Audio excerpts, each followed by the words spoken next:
Third act. Scene. The library in Lord Goring's house. An Adam room. On the right is the door leading into the hall. On the left, the door of the smoking room. A pair of folding doors at the back open into the drawing room. The fire is lit. Phipps, the butler, is arranging some newspapers on the writing table. The distinction of Phipps is his impassivity. He has been termed by enthusiasts the ideal butler. The Sphinx is not so incommunicable. He is a mask with a manner. Of his intellectual or emotional life, history knows nothing. He represents the dominance of form. Enter Lord Goring, in evening dress with a buttonhole. He is wearing a silk hat and Inverness cape. White-gloved, he carries a Louis XVI cane. His are all the delicate fopperies of fashion. One sees that he stands in immediate relation to modern life, makes it, indeed, and so masters it. He is the first well-dressed philosopher in the history of thought. Got my second buttonhole for me, Phipps? Yes, my lord. Takes his hat, cane, and cape, and presents new buttonhole on salver. Rather distinguished thing, Phipps. I am the only person of the smallest importance in London at present who wears a buttonhole. Yes, my lord. I have observed that. Taking out old buttonhole. You see, Phipps, fashion is what one wears oneself. What is unfashionable is what other people wear. Yes, my lord. Just as vulgarity is simply the conduct of other people. Yes, my lord. Putting in a new buttonhole. And falsehoods the truths of other people. Yes, my lord.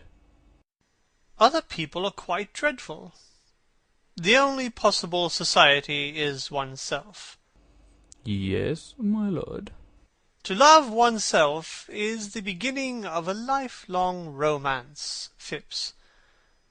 Yes, my lord. Looking at himself in the glass. Don't think I quite like this buttonhole, Phipps. Makes me look a little too old. Makes me almost in the prime of life, eh, Phipps? I don't observe any alteration in your lordship's appearance. You don't, Phipps? No, my lord. I am not quite sure. For the future, a more trivial buttonhole, Phipps, on Thursday evenings. I will speak to the florist, my lord. She has had a loss in her family lately, which perhaps accounts for the lack of triviality your lordship's complains of in the buttonhole. Extraordinary thing about the lower classes in England. They are always losing their relations. Yes, my lord. They are extremely fortunate in that respect. Turns round and looks at him. Phipps remains impassive.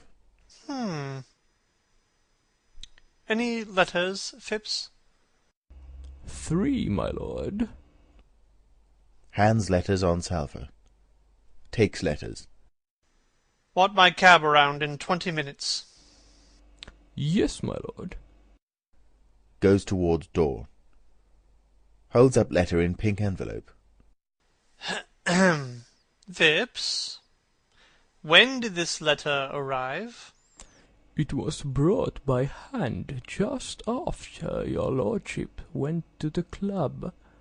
That will do. Exit Phipps. Lady Chiltern's handwriting on Lady Chiltern's pink notepaper. That is rather curious. I thought Robert was to write. Wonder what Lady Chiltern has got to say to me. Sits at bureau and opens letter and reads it. I want you, I trust you, I am coming to you, Gertrude. Puts down the letter with a puzzled look, then takes it up and reads it again slowly. I want you, I trust you, I am coming to you. So she has found out everything. Poor woman. Poor woman. Pulls out watch and looks at it. But what an hour to call! 10 o'clock. Oh, I shall have to give up going to the Berkshires. However, it is always nice to be expected and not to arrive. I'm not expected at the Bachelors', so I shall certainly go there. Well, I will make her stand by her husband. That is the only thing for her to do. That is the only thing for any woman to do. It is the growth of the moral sense in women that makes marriage such a hopeless, one-sided institution. 10 o'clock. She should be here soon. I must tell Phipps I am not in to anyone else. Goes towards bell. Enter Phipps. Lord Caversham. Oh, why will parents always appear at the wrong time? Some extraordinary mistake in nature, I suppose. Enter Lord Caversham. Delighted to see you, my dear father. Goes to meet him. Take my cloak off. Is it worth while, father? Of course it is worth while, sir. Which is the most comfortable chair? This one, father. It is the chair I use myself when I have visitors. Thank ye. No draught, I hope, in this room? No, father. Sitting down. Glad to hear it. Can't stand draughts. No draughts at home. Good many breezes, father. Eh? Eh? Don't understand what you mean. Want to have a serious conversation with you, sir. My dear father, at this hour? Well, sir, it is only 10 o'clock. What is your objection to the hour? I think the hour is an admirable hour. Well, the fact is, father, this is not my day for talking seriously. I am very sorry, but it is not my day. What do you mean, sir? During the season, father, I only talk seriously on the first Tuesday in every month from 4 to 7. Well, make it Tuesday, sir. Make it Tuesday. But it is after 7, father, and my doctor says I must not have any serious conversation after 7. It makes me talk in my sleep. Talk in your sleep, sir? What does that matter? You are not married. No, father, I am not married. That is what I have come to talk to you about, sir. You have got to get married, and at once. Why, when I was your age, sir, I had been an inconsolable widower for 3 months, and was already paying my addresses to your admirable mother. Damn me, sir, it is your duty to get married.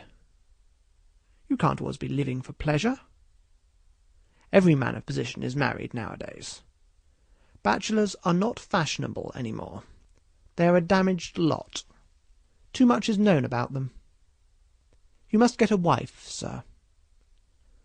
Look where your friend Robert Chiltern has got by probity, hard work, and a sensible marriage with a good woman. Why don't you imitate him, sir? Why don't you take him for your model? I think I shall, father. I wish you would, sir. Then I should be happy. At present I make your mother's life miserable on your account. You are heartless, sir, quite heartless. I hope not, father. And it is high time for you to get married. You are 34 years of age, sir. Yes, father, but I only admit to 32. 31.5 when I have a really good buttonhole. This buttonhole is not trivial enough. I tell you, you are 34, sir. And there is a draught in your room besides, which makes your conduct worse. Why did you tell me there was no draught, sir? I feel a draught, sir. I feel it distinctly. So do I, father. It is a dreadful draught. I will come and see you tomorrow, father. We can talk over anything you like. Let me help you on with your cloak, father. No, sir. I have called this evening for a definite purpose, and I am going to see it through at all costs to my health or yours. Put down my cloak, sir. Certainly, father. But let us go into another room. Rings bell. There is a dreadful draught here. Enter Phipps. Phipps, is there a good fire in the smoking room? Yes, my lord. Come in there, father. Your sneezes are quite heart-rending. Well, sir, I suppose I have a right to sneeze when I choose? Apologetically. Quite so, father. I was merely expressing sympathy. Oh, damn sympathy. There's a great deal too much of that sort of thing going on nowadays. I quite agree with you, father. If there was less sympathy in the world, there would be less trouble in the world. Goes towards the smoking room. That is a paradox, sir. I hate paradoxes. So do I, father. Everybody one meets is a paradox nowadays. It is a great bore. It makes society so obvious. Turning round and looking at his son beneath his bushy eyebrows. Do you always really understand what you say, sir? After some hesitation. Yes, father, if I listen attentively. Indignantly. If you listen attentively. Conceited young puppy. Goes off grumbling into the smoking room. Phipps enters. Phipps, there is a lady coming to see me this evening on particular business. Show her into the drawing-room when she arrives, you understand? Yes, my lord. It is a matter of gravest importance, Phipps. I understand, my lord. No one else is to be admitted under any circumstances. I understand, my lord. Bell rings. That is probably the lady. I shall see her myself. Just as he is going towards the door, Lord Caversham enters from the smoking room. Well, sir? Am I to wait attendance on you? Considerably perplexed. In a moment, father, do excuse me. Lord Caversham goes back. Remember my instruction, Phipps. Into that room. Yes, my lord. Lord Goring goes into the smoking room. Harold, the footman, shows Mrs. Cheveley in. Lamia-like, she is in green and silver. She has a cloak of black satin, lined with dead rose-leaf silk. What name, madam? To Phipps, who advances towards her.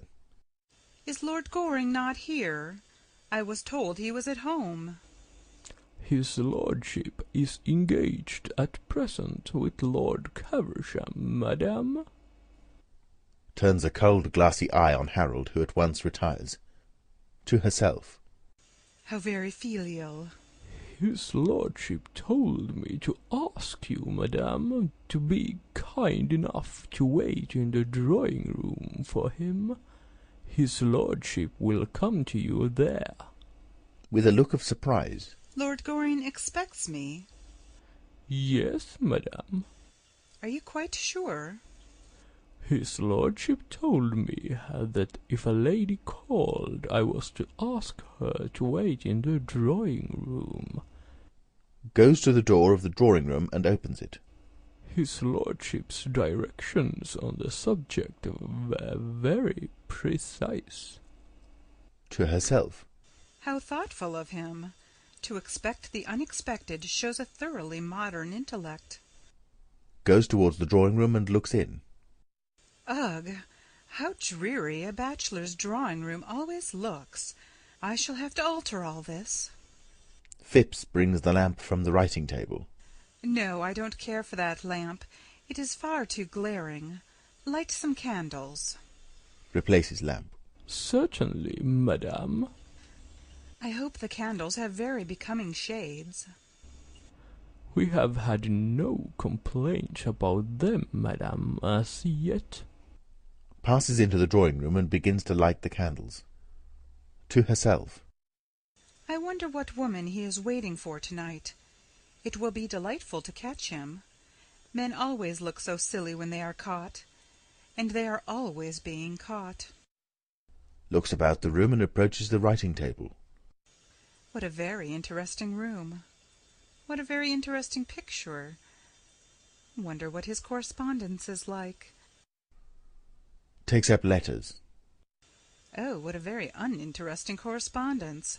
Bills and cards, debts and dowagers. Who on earth writes to him on pink paper? How silly to write on pink paper. It looks like the beginning of a middle-class romance. Romance should never begin with sentiment. It should begin with science and end with a settlement. puts letter down, then takes it up again. I know that handwriting. That is Gertrude Chiltern's. I remember it perfectly. The 10 Commandments in every stroke of the pen, and the moral law all over the page. Wonder what Gertrude is writing to him about. Something horrid about me, I suppose. How I detest that woman.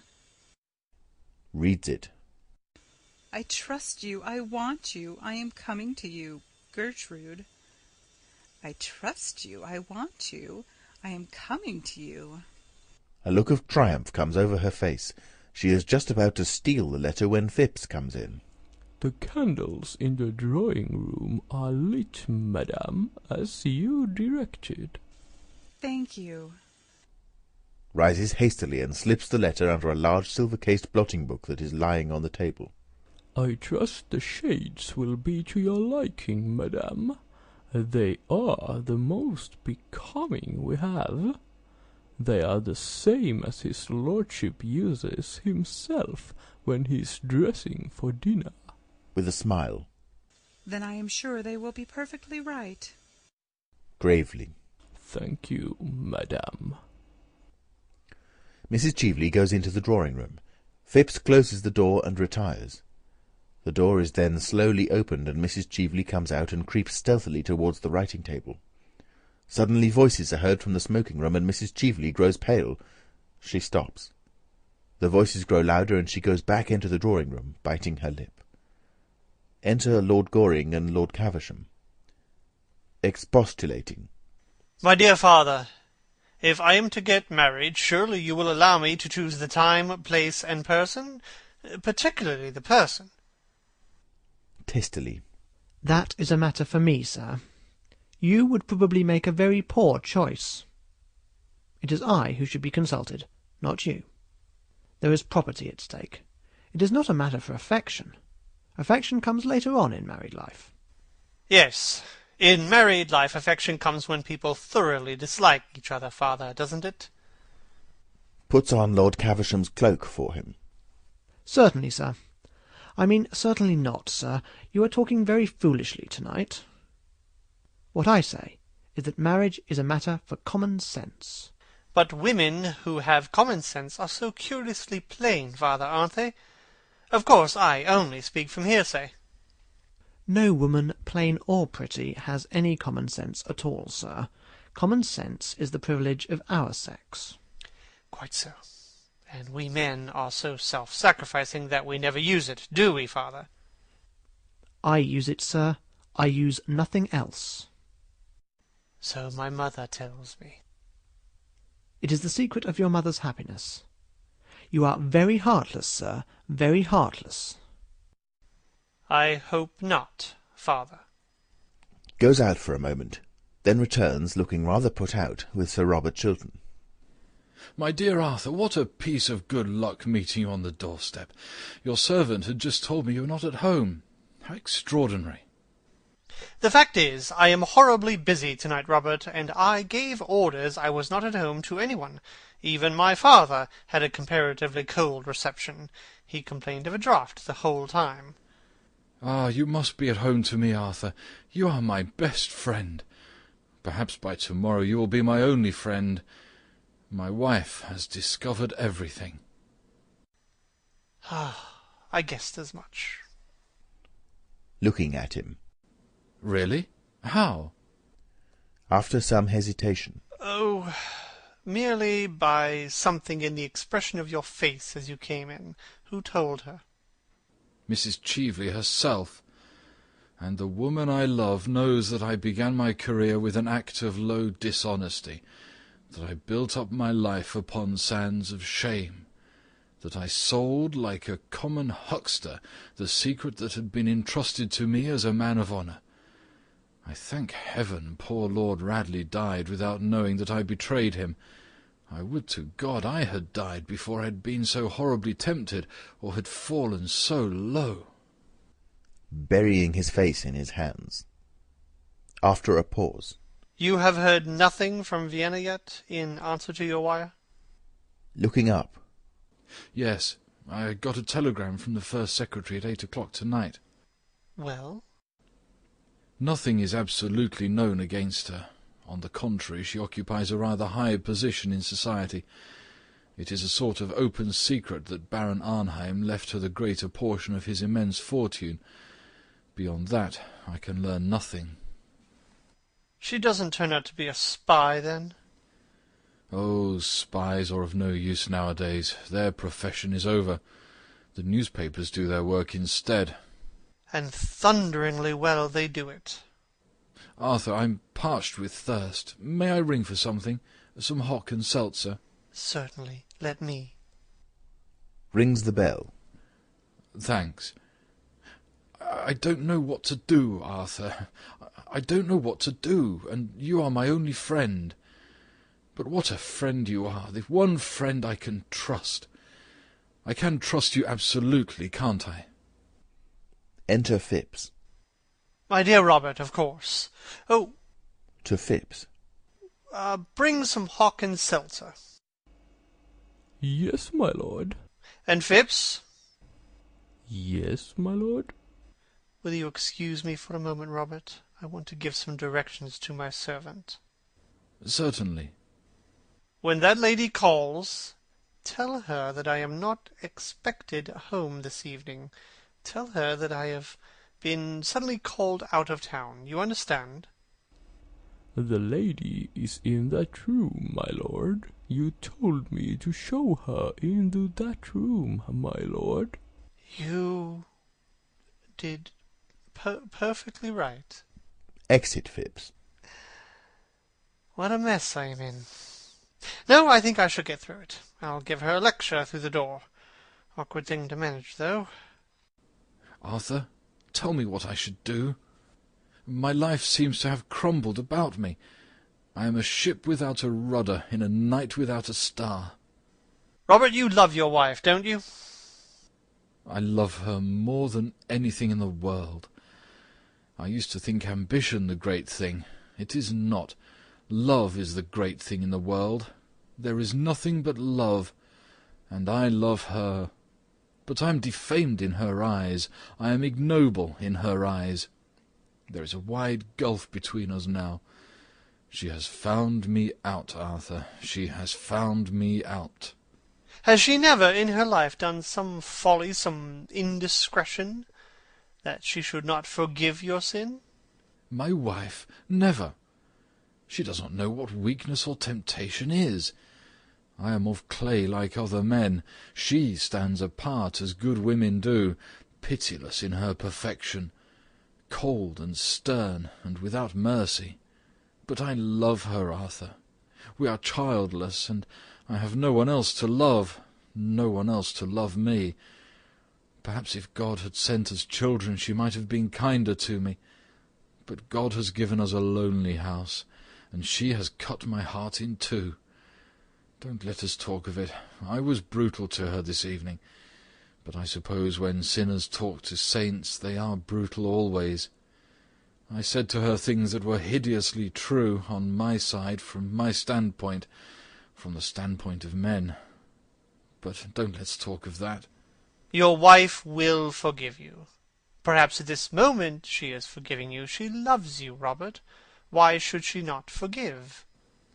God grant it. God grant it. Buries his face in his hands. But there is something more I have to tell you, Arthur. Enter Phipps with drinks. Hands hock and seltzer to Sir Robert Chiltern. Hock and seltzer, sir. Thank you. Is your carriage here, Robert? No, I walked from the club. Sir Robert will take my cab, Phipps. Yes, my lord. Exit. Robert, you don't mind my sending you away? Arthur, you must let me stay for 5 minutes. I have made up my mind what I'm going to do tonight in the house. The debate on the Argentine Canal is to begin at 11. A chair falls in the drawing-room. What is that? Nothing. I heard a chair fall in the next room. Someone's been listening. No, there is no one there. There is someone. There are some lights in the room, and the door is ajar. Someone's been listening to every secret of my life. Arthur, what does this mean? Robert, you are excited, unnerved. I tell you there is no one in that room. Sit down, Robert. Do you give me your word of honour there is no one there? Yes. Your word of honour? Sits down. Yes. Rises. Arthur, let me see for myself. No, no. If there is no one there, why should I not look in that room? Arthur, you must let me go into that room and satisfy myself. Let me know that no eavesdropper has heard my life's secret. Arthur, you don't realize what I'm going through. Robert, this must stop. I have told you there is no one in that room. That is enough. Rushes to the door of the room. It is not enough. I insist on going into this room. You have told me there is no one there, so what reason can you have for refusing me? For God's sake, don't. There is someone there. Someone whom you must not see. Ah, I thought so. I forbid you to enter that room. Stand back. My life is at stake, and I don't care who is there. I will know who it is to whom I have told my secret and my shame. Enters room. Great heavens, his own wife. Sir Robert Chiltern comes back with a look of scorn and anger on his face. What explanation have you to give for the presence of that woman here? Robert, I swear to you on my honour that the lady is stainless and guiltless of all offence toward you. She is a vile and infamous thing. Don't say that, Robert. It was for your sake she came here. It was to try and save you she came here. She loves you and no one else. You are mad. What have I to do with her intrigues with you? Let her remain your mistress.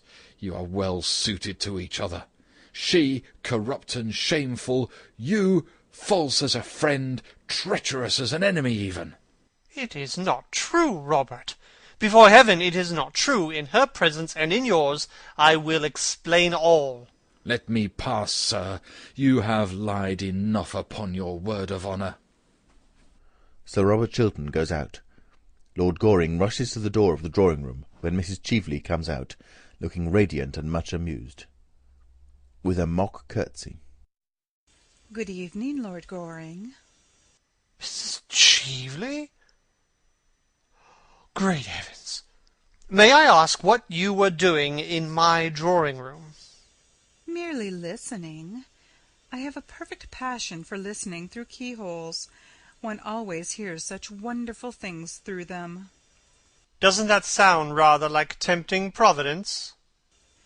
Oh, surely Providence can resist temptation by this time. Makes a sign to him to take her cloak off, which he does. I am glad you have called. I am going to give you some good advice. Oh, pray don't. One should never give a woman anything that she can't wear in the evening. I see you are quite as wilful as you used to be. Far more. I have greatly improved. I have had more experience. Too much experience is a dangerous thing. Pray, have a cigarette. Half the pretty women in London smoke cigarettes. Personally, I prefer the other half. Thanks, I never smoke. My dressmaker wouldn't like it, and a woman's first duty in life is to her dressmaker, isn't it? What the second duty is, no one has as yet discovered. You have come here to sell me Robert Chiltern's letter, haven't you? To offer it to you on conditions. How did you guess that? Because you haven't mentioned the subject. Have you got it with you? Sitting down. Oh, no. A well-made dress has no pockets. What is your price for it? How absurdly English you are. The English think that a cheque-book can solve every problem in life. Why, my dear Arthur, I have very much more money than you have, and quite as much as Robert Chiltern has got hold of. Money is not what I want. What do you want, then, Mrs. Cheveley? Why don't you call me Laura? I don't like the name. You used to adore it. Yes, that's why. Mrs. Cheveley motions to him to sit down beside her. He smiles and does so. Arthur, you loved me once, Yes, and you asked me to be your wife. that was the natural result of my loving you. And you threw me over because you saw, or said you saw, poor old Lord Mortlake trying to have a violent flirtation with me in the conservatory at Tenby. I am under the impression that my lawyer settled that matter with you on certain terms, dictated by yourself. At that time I was poor. You were rich. Quite so. That is why you pretended to love me. Shrugging her shoulders. Poor old Lord Mortlake, who had only two topics of conversation, his gout and his wife. I never could quite make out which of the two he was talking about. He used the most horrible language about them both. Well, you were silly, Arthur. Why, Lord Mortlake was never anything more to me than an amusement. One of those utterly tedious amusements one only finds at an English country house on an English country Sunday. I don't think any one at all morally responsible for what he or she does at an English country house. Yes, I know lots of people think that. I loved you, Arthur. My dear Mrs. Cheveley, you have always been far too clever to know anything about love. I did love you, and you loved me. You know you loved me, and love is a very wonderful thing. I suppose that when a man has once loved a woman, he will do anything for her, except continue to love her. Puts her hand on his, taking his hand away quietly. Yes, except that. After a pause. I am tired of living abroad. I want to come back to London. I want to have a charming house here. I want to have a salon. If one could only teach the English how to talk, and the Irish how to listen, society here would be quite civilized. Besides, I have arrived at the romantic stage. When I saw you last night at the Chilterns, I knew you were the only person I had ever cared for, if I ever have cared for anybody, Arthur. And so, on the morning of the day you marry me, I will give you Robert Chiltern's letter. That is my offer. I will give it to you now, if you promise to marry me. Now, Smiling. Tomorrow. are you really serious? Yes, quite serious. I should make you a very bad husband. I don't mind bad husbands. I have had two. They amuse me immensely. You mean that you amused yourself immensely, don't you? What do you know about my married life? Nothing, but I can read it like a book.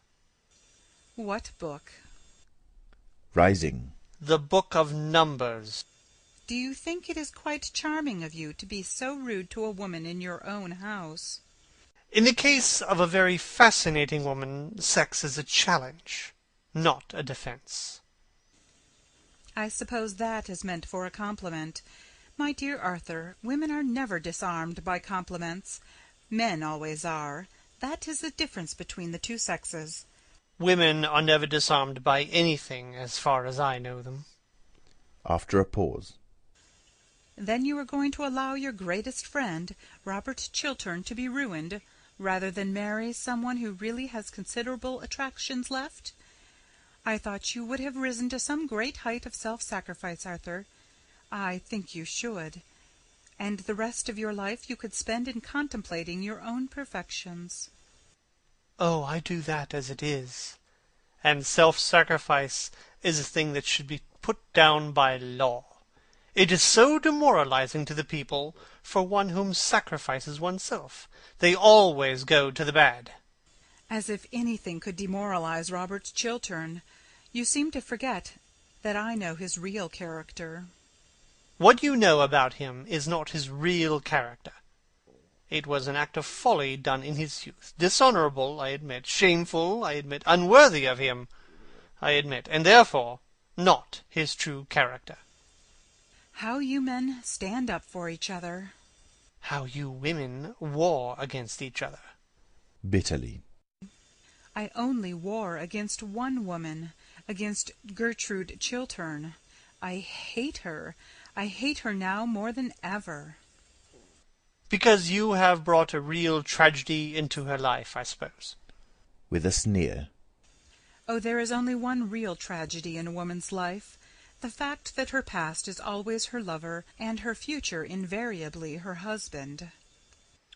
Lady Chiltern knows nothing of the kind of life to which you are alluding. A woman whose size in gloves is 7 3/4 never knows much about anything. You know Gertrude has always worn a 7 3/4. That is one of the reasons why there was never any moral sympathy between us. Well, Arthur, I suppose this romantic interview may be regarded as at an end. You admit it was romantic, don't you? For the privilege of being your wife, I was ready to surrender a great prize, the climax of my diplomatic career. You decline. Very well. If Sir Robert doesn't uphold my Argentine scheme, I expose him. Vois tu? You mustn't do that. It would be vile, horrible, infamous. Shrugging her shoulders. Oh, don't use big words. They mean so little. It is a commercial transaction, that is all. There is no good mixing up sentimentality in it. I offered to sell Robert Chiltern a certain thing. If he won't pay me my price, he will have to pay the world a greater price. There is no more to be said. I must go. Good-bye. Won't you shake hands? With you? No. Your transaction with Robert Chiltern may pass as a loathsome commercial transaction of a loathsome commercial age. But you seem to have forgotten that you came here tonight to talk of love. You, whose lips desecrated the word love, you, to whom the thing is a book closely sealed, went this afternoon to the house of one of the most noble and gentle women in the world, to degrade her husband in her eyes, to try and kill her love for him, to put poison in her heart and bitterness in her life, to break her idol, and, it may be, spoil her soul. That I cannot forgive you. That was horrible. For that there can be no forgiveness.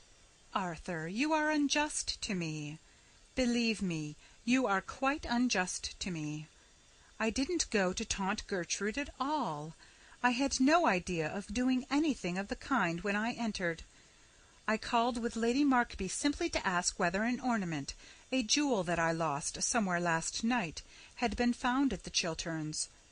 If you don't believe me, you can ask Lady Markby. She will tell you it is true. The scene that occurred happened after Lady Markby had left, and was really forced on me by Gertrude's rudeness and sneers.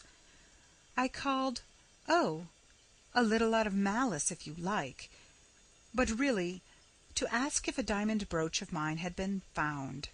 That was the origin of the whole thing. A diamond snake brooch with a ruby? Yes, how do you know? Because it is found. In point of fact, I found it myself, and stupidly forgot to tell the butler anything about it as I was leaving. Goes over to the writing table and pulls out the drawer. It is in this drawer. Not that one. This is the brooch, isn't it? Holds up the brooch. Yes, I am so glad to get it back. It was a present. Won't you wear it? Certainly, if you pin it in. Lord Goring suddenly clasps it on her arm. Why do you put it on as a bracelet? I never knew it could be worn as a bracelet. Really? Holding out her handsome arm. No, but it looks very well on me as a bracelet, doesn't it? Yes, much better than when I saw it last. When did you see it last? Calmly. Oh, 10 years ago. On Lady Berkshire, from whom you stole it. Starting. What do you mean? I mean that you stole that ornament from my cousin, Mary Berkshire, to whom I gave it when she was married. Suspicion fell on a wretched servant, who was sent away in disgrace. I recognized it last night. I determined to say nothing about it till I had found the thief. I have found the thief now, and I have heard her own confession. Tossing her head. It is not true. You know it is true. Why, the thief is written across your face at this very moment. I will deny the whole affair from beginning to end. I will say that I have never seen this wretched thing, that it was never in my possession. Mrs. Cheveley tries to get the bracelet off her arm, but fails. Lord Goring looks on amused. Her thin fingers tear at the jewel to no purpose. A curse breaks from her. The drawback of stealing a thing, Mrs. Cheveley, is that one never knows how wonderful the thing that one steals is. You can't get that bracelet off unless you know where the spring is. And I see you don't know where the spring is. It is rather difficult to find. You brute! You coward! She tries again to unclasp the bracelet, but fails. Oh, don't use big words. They mean so little. Again tears at the bracelet in a paroxysm of rage, with inarticulate sounds. Then stops and looks at Lord Goring. What are you going to do? I am going to ring for my servant. He is an admirable servant, always comes in the moment one rings for him. When he comes, I will tell him to fetch the police. Trembling. The police? What for? Tomorrow the Berkshires will prosecute you. That is what the police are for. Is now in an agony of physical terror. Her face is distorted, her mouth awry. Her mask has fallen from her. She is, for the moment, dreadful to look at. Don't do that. I will do anything you want. Anything in the world you want. Give me Robert Chiltern's letter. Stop, stop. Let me have time to think. Give me Robert Chiltern's letter. I have not got it with me. I will give it to you tomorrow. You know you are lying. Give it to me at once. Mrs. Cheveley pulls the letter out and hands it to him. She is horribly pale. This is it? In a hoarse voice. Yes. Takes the letter, examines it, sighs, and burns it with the lamp. For so well-dressed a woman, Mrs. Cheveley, you have moments of admirable common sense. I congratulate you. Catches sight of Lady Chiltern's letter, the cover of which is just showing from under the blotting book. Please get me a glass of water. Certainly. Goes to the corner of the room and pours out a glass of water. While his back is turned, Mrs. Cheveley steals Lady Chiltern's letter. When Lord Goring returns with the glass, she refuses it with a gesture. Thank you. Will you help me on with my cloak? With pleasure. Puts her cloak on. Thanks. I am never going to try to harm Robert Chiltern again. Fortunately, you have not the chance, Mrs. Cheveley. Well, if even I had the chance, I wouldn't. On the contrary, I am going to render him a great service. I am charmed to hear it. It is a reformation. Yes, I can't bear so upright a gentleman, so honourable an English gentleman, being so shamefully deceived, and so— Well? I find that somehow Gertrude Chiltern's dying speech and confession has strayed into my pocket. What do you mean?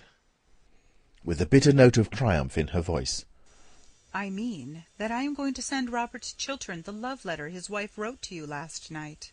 Love letter? Laughing. I want you. I trust you. I am coming to you, Gertrude. Lord Goring rushes to the bureau and takes up the envelope, finds it is empty, and turns round. You wretched woman! Must you always be thieving? Give me back that letter. I'll take it from you by force. You shall not leave my room till I have got it. He rushes towards her, but Mrs. Cheveley at once puts her hand on the electric bell that is on the table. The bell sounds with shrill reverberations, and Phipps enters. After a pause. Lord Goring merely rang that you should show me out. Good night, Lord Goring. Goes out, followed by Phipps. Her face is illuminated with evil triumph. There is joy in her eyes. Youth seems to have come back to her. Her last glance is like a swift arrow. Lord Goring bites his lip and lights his cigarette. End of Act 3.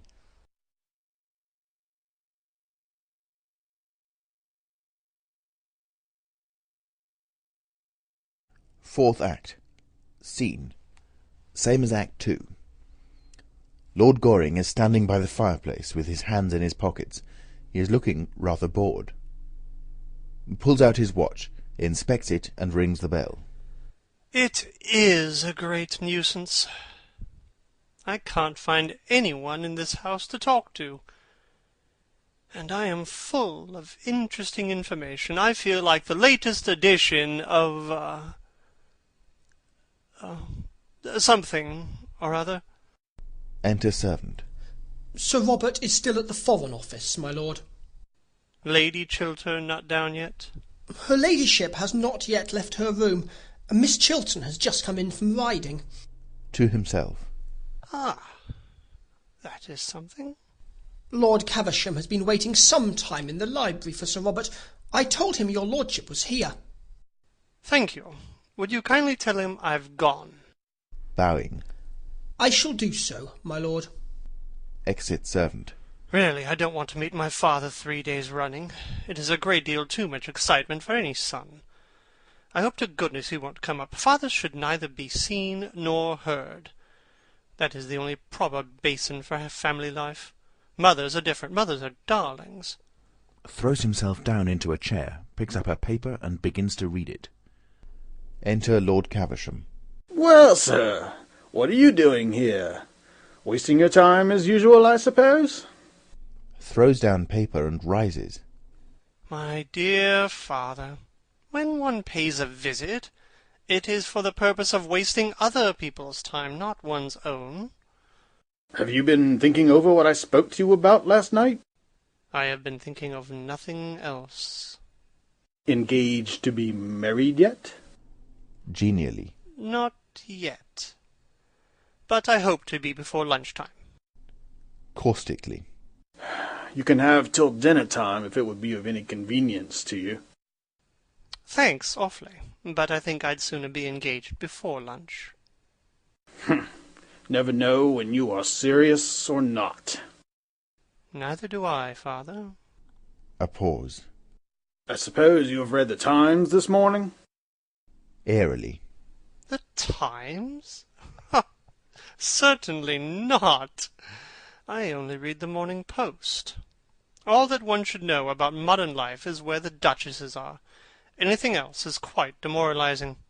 Do you mean to say you have not read the Times' leading article on Robert Chiltern's career? Good heavens, no. What does it say? What should it say, sir? Everything complimentary, of course. Chiltern's speech last night on this Argentine canal scheme was one of the finest pieces of oratory ever delivered in the House since Canning. Ah, never heard of Canning. Never wanted to, and Did Chiltern uphold the scheme? Uphold it, sir? How little you know him. Why, he denounced it roundly, and the whole system of modern political finance. This speech is the turning point in his career, as the Times points out. You should read this article, sir. Opens the Times.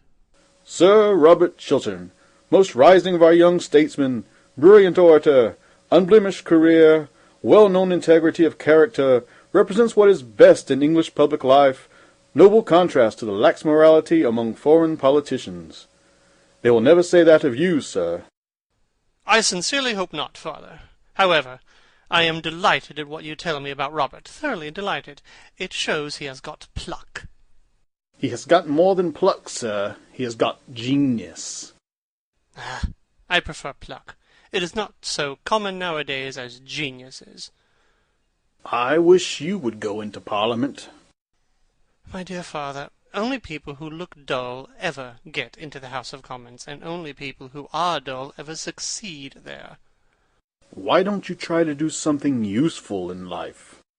I am far too young. Testily. I hate this affectation of youth, sir. It is a great deal too prevalent nowadays. Youth isn't an affectation. Youth is an art.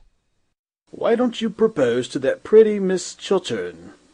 I am of a very nervous disposition, especially in the morning. I don't suppose there's the smallest chance of her accepting you.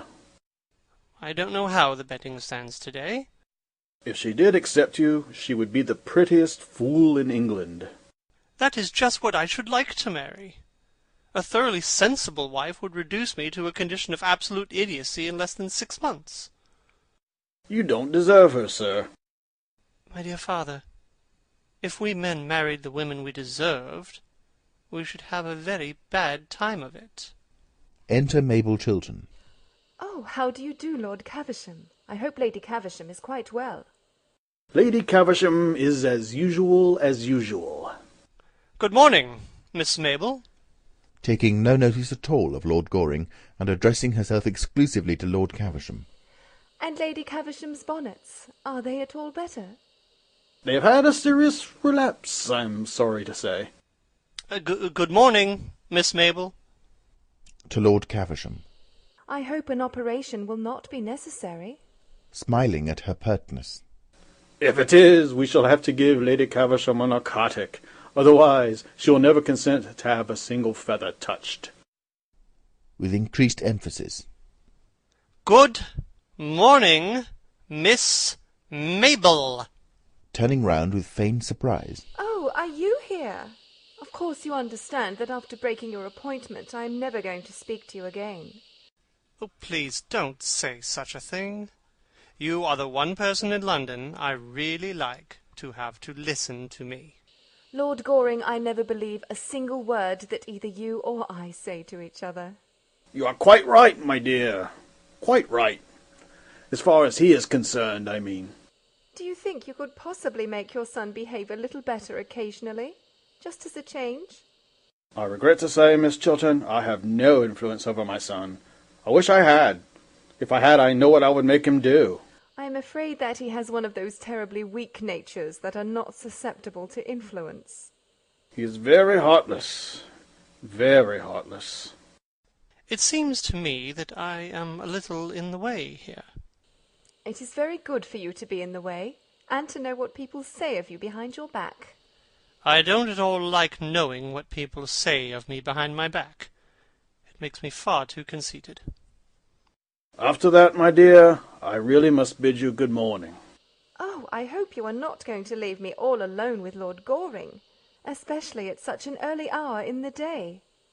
I am afraid I can't take him to Downing Street. It is not the Prime Minister's day for seeing the unemployed. Shakes hands with Mabel Chiltern, takes up his hat and stick, and goes out, with a parting glare of indignation at Lord Goring. Takes up roses and begins to arrange them in a bowl on the table. People who don't keep their appointments in the park are horrid. Detestable. I am glad you admit it, but I wish you wouldn't look so pleased about it. I can't help it. I always look pleased when I am with you. Sadly. Then I suppose it is my duty to remain with you. Of course it is. Well, my duty is a thing I never do on principle. It always depresses me, so I'm afraid I must leave you. Please don't, Miss Mabel.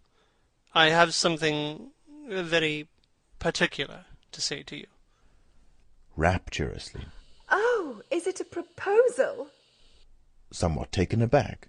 Well, yes, it is. I am bound to say it is. With a sigh of pleasure. I am so glad. That makes the second today. Indignantly. The second? Today? What conceited ass has been impertinent enough to dare to propose to you before I had proposed to you? Tommy Trafford, of course. It is one of Tommy's days for proposing. He always proposes on Tuesdays and Thursdays during the season. Oh, you didn't accept him, I hope? I make it a rule never to accept Tommy. That is why he goes on proposing. Of course, as you didn't turn up this morning, I very nearly said yes. It would have been an excellent lesson both for him and for you if I had. It would have taught you both better manners. Oh, bother Tommy Treeford. Tommy is a silly little ass. I love you.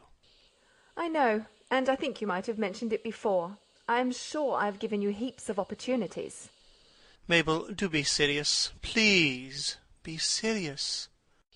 Ah, that is the sort of thing a man always says to a girl before he has been married to her. He never says it afterwards. Taking hold of her hand. Mabel, I have told you that I love you. Can't you love me a little in return? You silly Arthur. If you knew anything about anything, which you don't, you would know that I adore you. Everyone in London knows it, except you. It is a public scandal the way I adore you. I have been going about for the last 6 months telling the whole of society that I adore you. I wonder you consent to have anything to say to me. I have no character left at all. At least I feel so happy that I am quite sure I have no character left at all. Catches her in his arms and kisses her. Then there is a pause of bliss. Dear, do you know I was awfully afraid of being refused? Looking up at him. But you never have been refused yet by anybody, have you, Arthur? I can't imagine anyone refusing you. After kissing her again. Of course I'm not nearly good enough for you, Mabel. Nestling close to him. I am so glad, darling. I was afraid you were. After some hesitation. And I'm a little over 30. Dear, you look weeks younger than that. Enthusiastically. How sweet of you to say so. And it is only fair to tell you frankly that I am fearfully extravagant.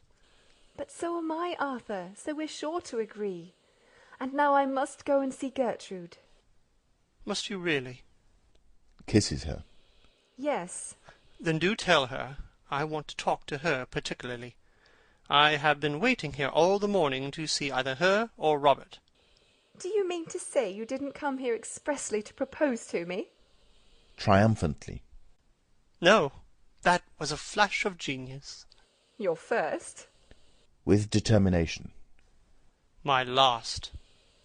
I am delighted to hear it. Now, don't stir. I'll be back in 5 minutes. And don't fall into any temptations while I am away. Dear Mabel, while you are away, there are none. It makes me horribly dependent on you. Enter Lady Chiltern. Good morning, dear. How pretty you are looking.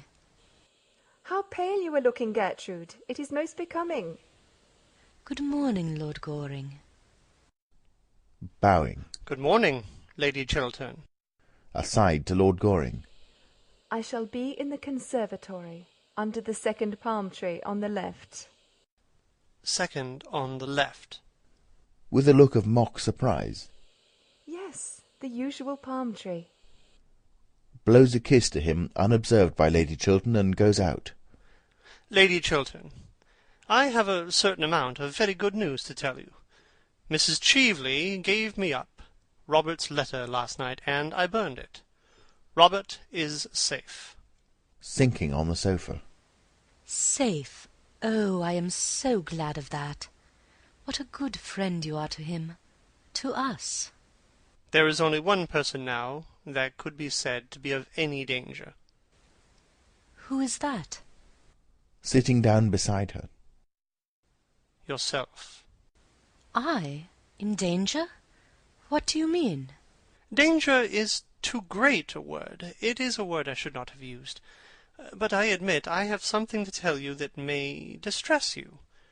That terribly distresses me. Yesterday evening you wrote me a very beautiful, womanly letter, asking me for my help. You wrote to me as one of your oldest friends, one of your husband's oldest friends. Mrs. Cheveley stole that letter from my rooms. Well, what use is it to her? Why should she not have it? Rising. Lady Chiltern, I will be quite frank with you. Mrs. Cheveley puts a certain construction on that letter, and proposes to send it to your husband.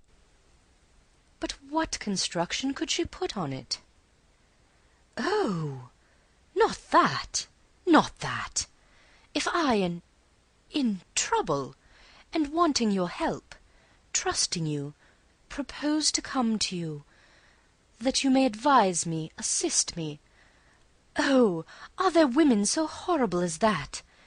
And she proposes to send it to my husband? Tell me what happened. Tell me all that happened. Mrs. Cheveley was concealed in a room adjoining my library, without my knowledge. I thought that the person who was waiting in that room to see me was yourself. Robert came in unexpectedly. A chair or something fell over in the room. He forced his way in, and he discovered her. We had a terrible scene. I still thought it was you. He left me in anger. At the end of everything, Mrs. Cheveley got possession of your letter. She stole it. When or how, I don't know. At what hour did this happen? At 10:30. And now I propose that we tell Robert the whole thing at once. Looking at him with amazement that is almost terror. You want me to tell Robert that the woman you expected was not Mrs. Cheveley, but myself? That it was I whom you thought was concealed in a room in your house at 10:30 at night? You want me to tell him that? I think it is better that he should know the exact truth. Rising. Oh, I couldn't! I couldn't! May I do it? No! Gravely. You are wrong, Lady Chiltern. No, the letter must be intercepted. That is all. But how can I do it? Letters arrive for him every moment of the day. His secretaries open them, and hand them to him. I dare not ask the servants to bring me his letters. It would be impossible. Oh, why don't you tell me what to do? Pray be calm, Lady Chiltern, and answer the questions I am going to put to you. You said his secretaries open his letters. Yes. Who is with him today? Mr. Trafford, isn't it? No, Mr. Montfort, I think. You can trust him? With a gesture of despair. Oh, how do I know? He would do what you asked him, wouldn't he? I think so.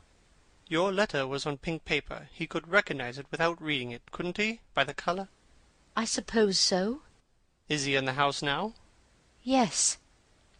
Then I will go and see him myself, and tell him that a certain letter written on pink paper is to be forwarded to Robert today, and that at all costs it must not reach him. Goes to the door and opens it. Oh! Robert is coming upstairs with the letter in his hand. It has reached him already. With a cry of pain. Oh! You have saved his life! What have you done with mine? Enter Sir Robert Chiltern. He has the letter in his hand and is reading it. He comes towards his wife, not noticing Lord Goring's presence. I want you, I trust you, I am coming to you, Gertrude. Oh, my love, is this true? Do you indeed trust me and want me? If so, it was for me to come to you, not for you to write of coming to me. This letter of yours, Gertrude, makes me feel that nothing that the world may do can hurt me now. You want me, Gertrude? Lord Goring, unseen by Sir Robert Chiltern, makes an imploring sign to Lady Chiltern to accept the situation and Sir Robert's error.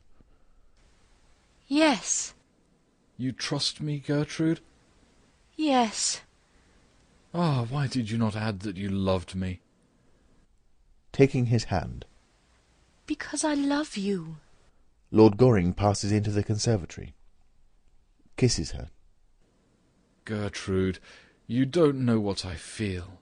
When Montfort passed me your letter across the table, he had opened it by mistake, I suppose, without looking at the handwriting on the envelope, and I read it.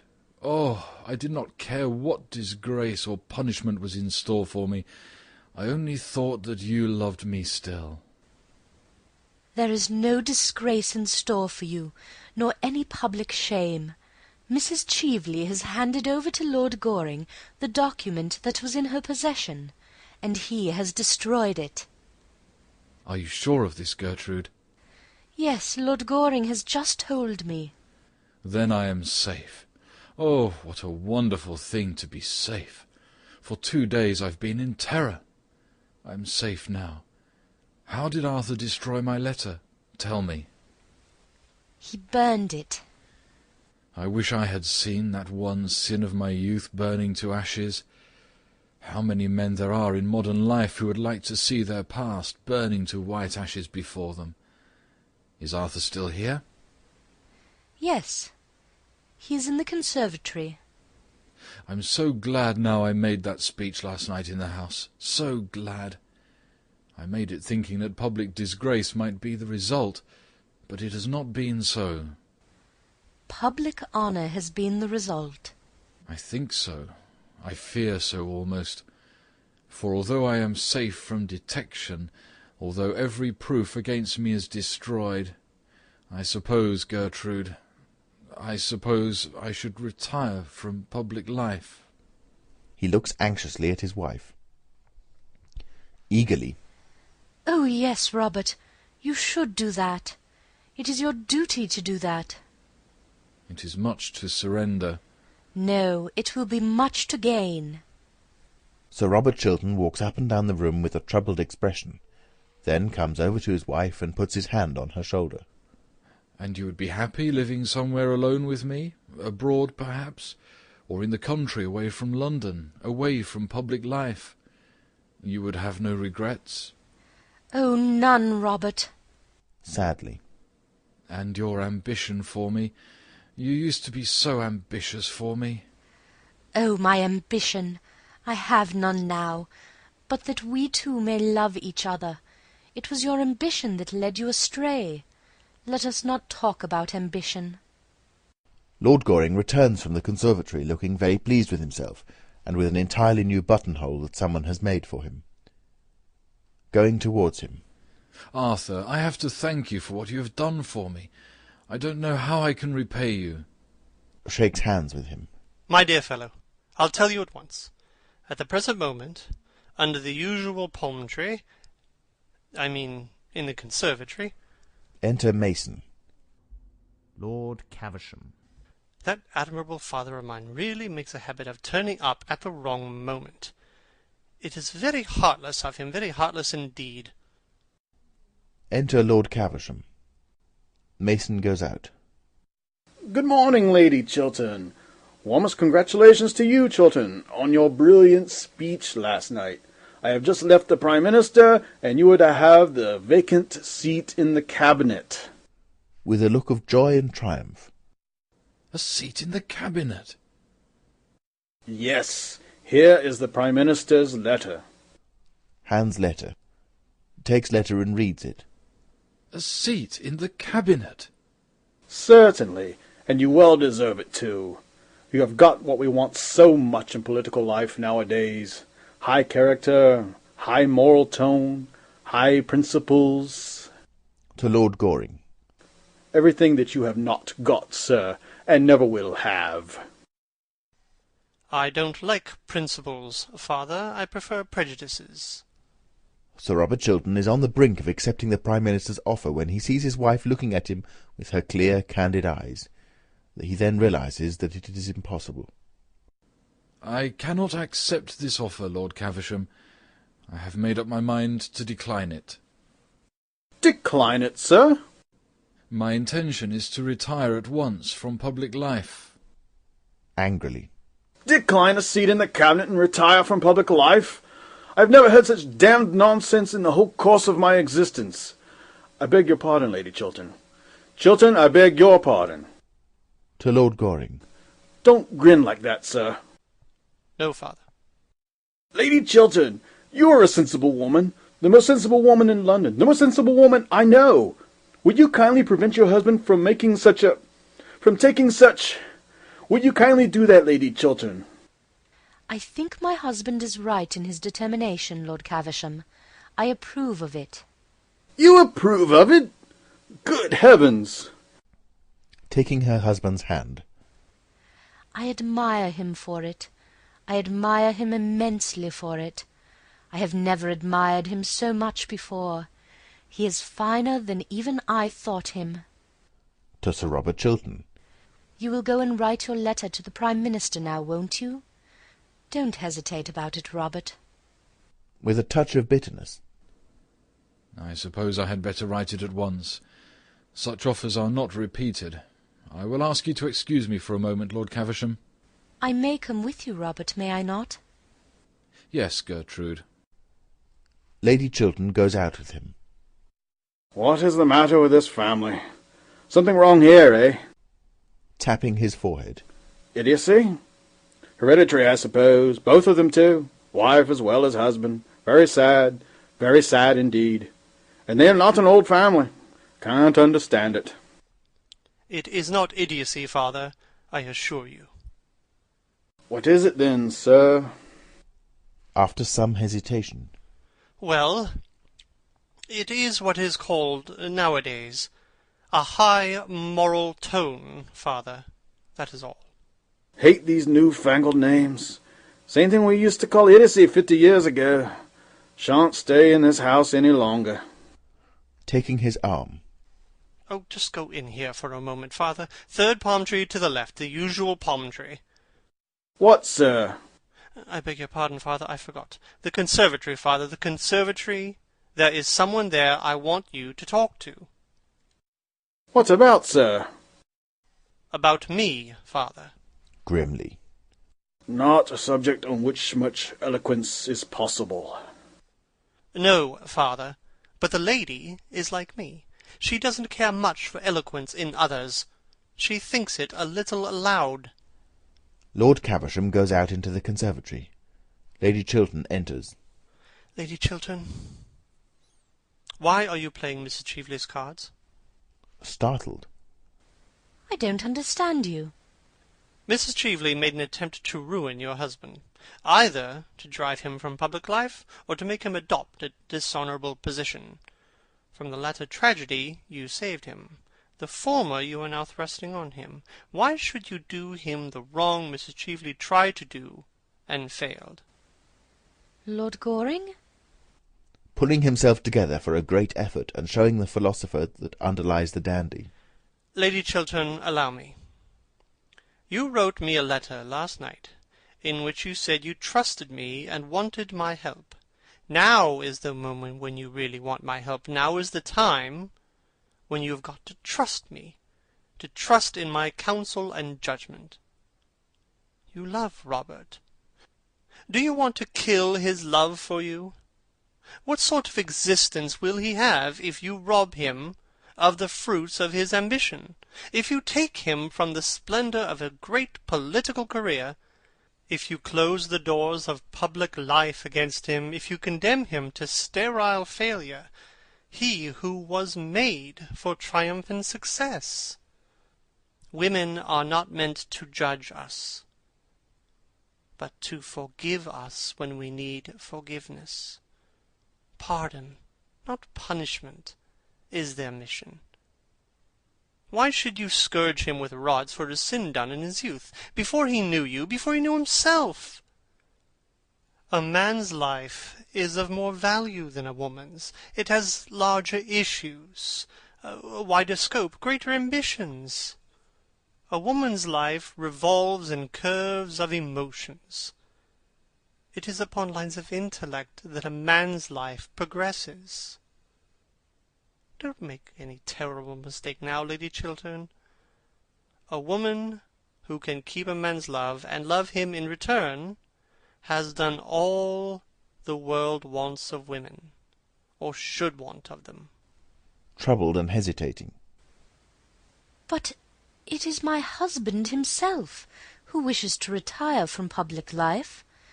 He feels it is his duty. It was he who first said so. Rather than lose your love, Robert would do anything, wreck his whole career, as he is on the brink of doing now. He is making for you a terrible sacrifice. Take my advice, Lady Chiltern, and do not accept a sacrifice so great. If you do, you will live to repent it bitterly. We men and women are not made to accept such sacrifices from each other. We are not worthy of them. Besides, Robert has been punished enough. We have both been punished. I set him up too high. With deep feeling in his voice. Do not for that reason set him down now too low. If he has fallen from his altar, do not thrust him into the mire. Failure to Robert would be the very mire of shame. Power is his passion. He would lose everything, even his power to feel love. Your husband's life is at this moment in your hands. Your husband's love is in your hands. Don't mar both for him. Enter Sir Robert Chiltern. Gertrude, here is the draft of my letter. Shall I read it to you? Let me see it. Sir Robert hands her the letter. She reads it, and then, with a gesture of passion, tears it up. What are you doing? A man's life is of more value than a woman's. It has larger issues, wider scope, greater ambitions. Our lives revolve in curves of emotion. It is upon lines of intellect that a man's life progresses. I have just learnt this, and much else with it, from Lord Goring. And I will not spoil your life for you, nor see you spoil it as a sacrifice to me, a useless sacrifice. Gertrude, Gertrude! You can forget. Men easily forget, and I forgive. That is how women help the world. I see that now. Deeply overcome by emotion, embraces her. My wife, my wife! To Lord Goring. Arthur, it seems that I am always to be in your debt. Oh dear no, Robert. Your debt is to Lady Chiltern, not to me. I owe you much. And now tell me, what were you going to ask me just now as Lord Caversham came in? Robert, you are your sister's guardian, and I want your consent to my marriage with her. That is all. Oh, I am so glad. I am so glad. Shakes hands with Lord Goring. Thank you, Lady Chiltern. With a troubled look. My sister to be your wife? Yes. Speaking with great firmness. Arthur, I am very sorry, but the thing is quite out of the question. I have to think of Mabel's future happiness, and I don't think her happiness would be safe in your hands. And I cannot have her sacrificed. Sacrificed? Yes, utterly sacrificed. Loveless marriages are horrible, but there is one thing worse than an absolutely loveless marriage. A marriage in which there is love, but on one side only, faith, but on one side only, devotion, but on one side only, and in which of the two hearts one is sure to be broken. But I love Mabel. No other woman has any place in my life. Robert, if they love each other, why should they not be married? Arthur cannot bring Mabel the love that she deserves. What reason have you for saying that? After a pause. Do you really require me to tell you? Certainly I do. As you choose. When I called on you yesterday evening, I found Mrs. Cheveley concealed in your rooms. It was between 10 and 11 o'clock at night. I do not wish to say anything more. Your relations with Mrs. Cheveley have, as I said to you last night, nothing whatsoever to do with me. I know you were engaged to be married to her once. The fascination she exercised over you then seems to have returned. You spoke to me last night of her as of a woman pure and stainless, a woman whom you respected and honoured. That may be so, but I cannot give my sister's life into your hands. It would be wrong of me. It would be unjust, infamously unjust to her. I have nothing more to say. Robert, it was not Mrs. Cheveley whom Lord Goring expected last night. Not Mrs. Cheveley? Who was it then? Lady Chiltern. It was your own wife. Robert, yesterday afternoon Lord Goring told me that if ever I was in trouble I could come to him for help, as he was our oldest and best friend. Later on, after that terrible scene in this room, I wrote to him telling him that I trusted him, that I had need of him, that I was coming to him for help and advice. Sir Robert Chiltern takes the letter out of his pocket. Yes, that letter. I didn't go to Lord Goring's after all. I felt that it is from ourselves alone that help can come. Pride made me think that. Mrs. Cheveley went. She stole my letter and sent it anonymously to you this morning, that you should think. Oh, Robert, I cannot tell you what she wished you to think. What? Had I fallen so low in your eyes that you thought that even for a moment I could have doubted your goodness? Gertrude, Gertrude, you are to me the white image of all good things, and sin can never touch you. Arthur, you can go to Mabel, and you have my best wishes. Oh, stop for a moment. There is no name at the beginning of this letter.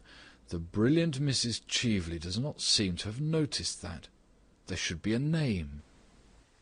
Let me write yours. It is you I trust and need, you and none else. Well, really, Lady Chiltern, I think I should have back my own letter. Smiling. No, you shall have Mabel. Takes the letter and writes her husband's name on it. Well, I hope she hasn't changed her mind. It's nearly 20 minutes since I saw her last. Enter Mabel Chiltern and Lord Caversham. Lord Goring, I think your father's conversation much more improving than yours. I am only going to talk to Lord Caversham in the future, and always under the usual palm tree. Darling. Kisses her. Considerably taken aback. What does this mean, sir? You don't mean to say that this charming, clever young lady has been so foolish as to accept you? Certainly, father. And Chiltern's been wise enough to accept the seat in the cabinet. I am very glad to hear that, Chiltern. I congratulate you, sir. If this country doesn't go to the dogs or the radicals, we shall have you as Prime Minister some day. Enter Mason. Luncheon is on the table, my lady. Mason goes out. You'll stop to luncheon, Lord Caversham, won't you? With pleasure. And I'll drive you down to Downing Street afterwards, Chiltern. You have a great future before you. A great future. Wish I could say the same for you, sir. To Lord Goring. But your career will have to be entirely domestic. Yes, father. I prefer it domestic. And if you don't make this young lady an ideal husband, I'll cut you off with a shilling. An ideal husband? Oh, I don't think I should like that. It sounds like something in the next world. What do you want him to be, then, dear? He can be what he chooses. All I want is to be, a real wife to him. Upon my word, there is a good deal of common sense in that, Lady Chiltern. They all go out except Sir Robert Chiltern. He sinks in a chair, wrapped in thought. After a little time, Lady Chiltern returns to look for him. Leaning over the back of the chair. Aren't you coming in, Robert? Taking her hand. Gertrude, is it love you feel for me, or is it pity merely? Kisses him. It is love, Robert. Love and only love. For both of us a new life is beginning. Curtain. End of Act 4. End of An Ideal Husband by Oscar Wilde. You have been listening to Alex Foster reading The Narrator, Linton reading The Earl of Caversham, K.G., John Gonzales reading Viscount Goring, his son. Sir Robert Chiltern, Baronet, Under Secretary for Foreign Affairs, was read by David Barnes. The Vicomte de Nanjac was read by Juho Frogid. Mr. Montford, Matthew Walton. Mason, butler to Sir Robert Chiltern, by Hugh Maguire. Phipps, Lord Goring's servants, by Razel. James, the footman, by Chris Gorringe. Harold, the footman, by Zachary Brewster Geiss. Lady Chiltern, by Kristen Hughes. Lady Markby, by Heather Bennet. The Countess of Basildon, by Gemma Blythe. Mrs. Marchmont, by Ezwa. Mrs. Mabel Chiltern, Sir Robert Chiltern's sister, by Anita Roy Dobbs. Mrs. Cheveley, Betsy Bush. The editor was Paula Berenstein. This has been a LibriVox production and is in the public domain. For more information, or to volunteer yourself, please see LibriVox.org. An Ideal Husband by Oscar Wilde.